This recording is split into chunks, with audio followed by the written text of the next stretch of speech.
Rodrigo, our business is flat and we can't figure out why. We're making sales, but our customers are just not staying for that long.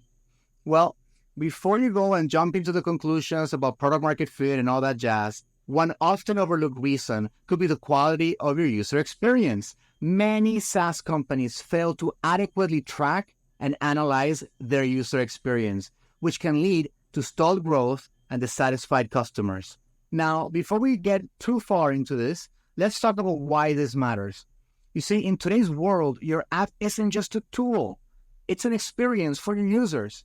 And a poor user experience can drive away potential leads, increase churn rates, and negatively impact your brand reputation. But most importantly, stall your growth. And so, how do you know if your user experience is the problem?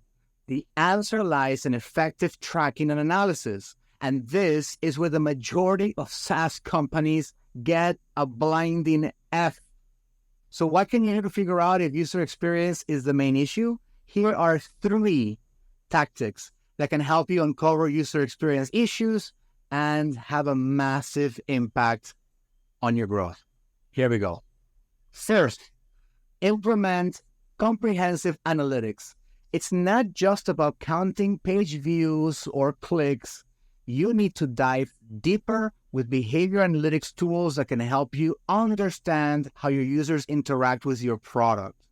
Leverage tools like Mixpanel or Amplitude to remove the pain of building dashboards from scratch.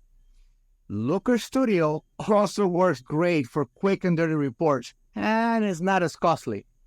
What matters here is understanding product adoption and time to value. What are the key drivers of value within your product? What are the key usage milestones or the key features that your customers must adopt to get the value that your product is selling? Are your users adopting these key features or achieving these milestones, or are they finding friction points that are preventing them from actually obtaining the value that you're selling?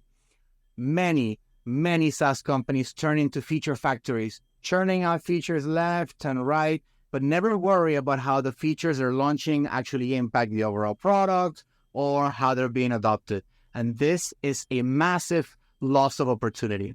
Second, actively seek user feedback. Don't wait for users to come to you with problems. Use surveys, feedback forms, and usability tests to gather insights directly from your users. Record sessions via Microsoft Clarity, for example, to capture the entire journey. One really cool hack is that you can send your customer ID to Clarity and map and track your key accounts to see how well they're using your product and if they're adopting the features that you're expecting them to adopt. Make this an ongoing process, though. This is not a one-time check and that's it. Consistent feedback is critical for continuous improvement. Third, adopt a culture of experimentation. User experience isn't a set-it-and-forget-it component. It requires constant refinement. Here I go back to the fact that many SaaS companies become feature factories. Avoid this temptation. Avoid it like the plague. Instead, regularly test different aspects of your app, from messaging to the user interface to the new features and how they're impacting the overall experience. Use A/B testing to compare different versions and see what works best. As you test, take into consideration customer size, industry, pain point.